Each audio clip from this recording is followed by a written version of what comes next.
آج سے 10 سال قبل 5 جولائی 2013 کو وزیر اعظم نواز شریف اور آپ کی موجودگی میں چین کے وزیر اعظم کی موجودگی میں چائنا پاکستان اکنامک کوریڈور کو شروع کرنے کے لیے بیجنگ میں ایک میمورنڈم آف انڈرسٹینڈنگ پہ دستخط کیے گئے، اور یہ اس وقت ایک تصور تھا، ایک خواب تھا، ایک ویژن تھا کہ چین اور پاکستان جن کی دوستی ہمالیہ سے بلند ہے، ان کے درمیان سیاسی تعلقات دنیا کی انتہائی بلندیوں پر تھے، لیکن ان کے درمیان اقتصادی اور معاشی تعاون نہ ہونے کے برابر تھا۔ چائنا پاکستان اکنامک کوریڈور جو چائنا کے پریزیڈنٹ شی کے بیلٹ اینڈ روڈ انیشیٹو اور پرائم منسٹر اس وقت نواز شریف صاحب کا جو ویژن تھا کہ پاکستان کو ہم نے ایشین ٹائیگر بنانا ہے، اس کے لیے جو ویژن 2025 ترتیب دیا گیا، یہ ان دونوں کا ملاپ تھا، جس کا مقصد یہ تھا کہ پاکستان کو جیو پالیٹکس کے دائرے سے نکال کے جیو اکنامکس کے دائرے میں لایا جائے۔ پاکستان کی لوکیشن کو جو south Asia, central Asia, China اور مڈل ایسٹ کے سنگم پر ہے،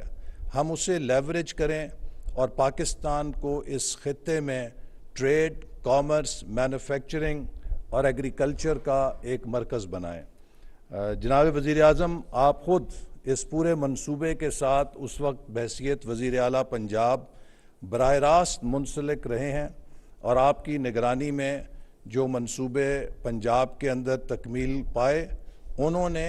خود چین کے اندر پنجاب سپیڈ کے نام سے شہرت پائی، اور پاکستان کے عوام نے، پاکستان کے افسران نے، پاکستان کی قیادت نے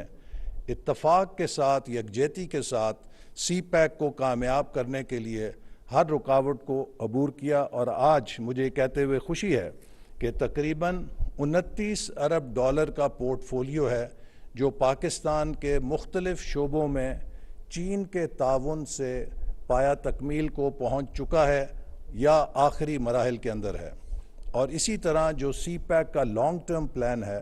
جس کے تحت ہم نے انڈسٹریل کوآپریشن کو آگے فروغ دینا ہے، اس میں بھی پاکستان کے مستقبل کے لیے بے پناہ اپرچونٹیز پہ نہاں ہیں۔ بدقسمتی یہ ہے کہ 2018 کے بعد جب ہماری حکومت رخصت ہوئی تو 4 سالوں میں سی پیک کو وہ توجہ نہیں دی گئی جس کا وہ حقدار تھا، اور جناب وزیر اعظم، آپ کی لیڈرشپ میں ہمیں جو قلیل عرصہ 1 سال کا ملا، اس میں وہ منصوبے جو 4 سالوں سے التوا کا شکار تھے،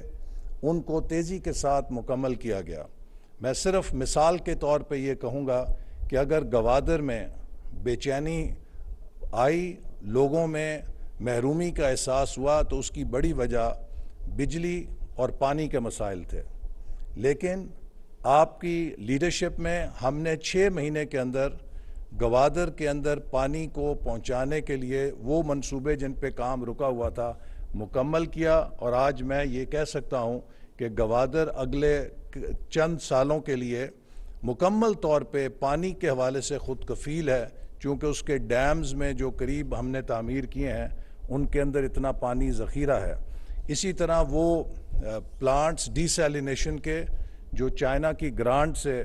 ہمارے پاس موجود تھی سہولت، ان پہ کام نہیں کیا گیا، وہ ڈیسیلینیشن پلانٹس بھی اسی 1 سال کے اندر ان کا جو انسٹالیشن ہے مکمل کی گئی، جس پر ماضی میں توجہ نہیں دی گئی۔ بجلی کی ترسیل کے لیے بھی آپ کی لیڈرشپ میں منسٹری آف پاور نے ایران کے ساتھ اور نیشنل گریڈ کے ساتھ گوادر کو کنیکٹ کرنے کے لیے 1 سال میں منصوبوں کو مکمل کیا۔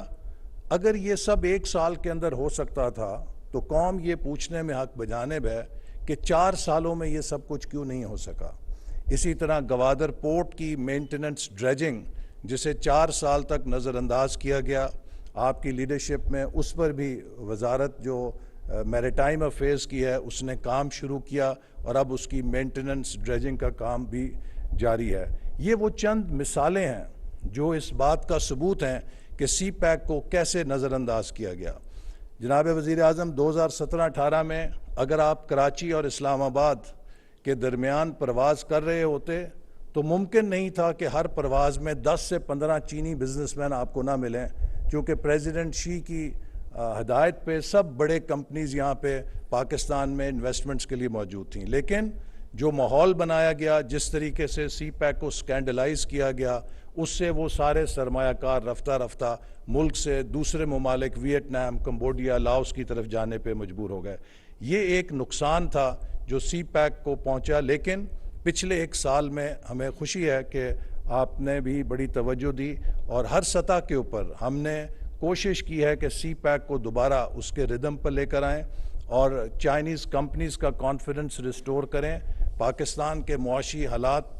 جو بحران میں تھے، اس کے باوجود جو چائنیز آئی پی پی کمپنیز ہیں، ان کے ساتھ مل کر ہم نے کوشش کی ہے کہ ان کے مسئلوں کو بھی سلجھایا جائے اور ملک کی جو معاشی مشکلات ہیں ان میں بھی جو انڈرسٹینڈنگ چائنیز انٹرپرائزز نے شو کی ہے، میں سمجھتا ہوں کہ یہ اس بے مثال تعلق کا ثبوت ہے کہ چائنا نے جو ہماری مشکلات میں ہمارا ساتھ دیا ہے اور جس طریقے سے چائنیز کمپنیز نے ان سارے مشکل حالات کو ہمارے ساتھ مقابلہ کیا ہے، یہ اس رشتے کی ایک نشانی ہے جو دونوں ممالک کے درمیان ہے۔ انہی الفاظ کے ساتھ میں یہ کہنا چاہتا ہوں کہ اب سی پیک دوبارہ اس مقام پہ کھڑا ہے کہ جہاں ہم اس سے آئندہ 2030 تک جو اس کا ہدف ہے دیکھ سکتے ہیں کہ یہ اس خطے میں ایک گیم چینجر منصوبہ شامل ہوگا، بنے گا۔ اس سے زراعت میں انقلاب آئے گا، صنعت میں انقلاب آئے گا، ٹیکنالوجی کے شعبے میں انقلاب آئے گا، ہمارے نوجوانوں کے لیے نئے امکانات پیدا ہوں گے اور پاکستان اس خطے کے اندر اپنے مقام کو حاصل کر سکے گا۔ پاکستان چین دوستی زندہ باد۔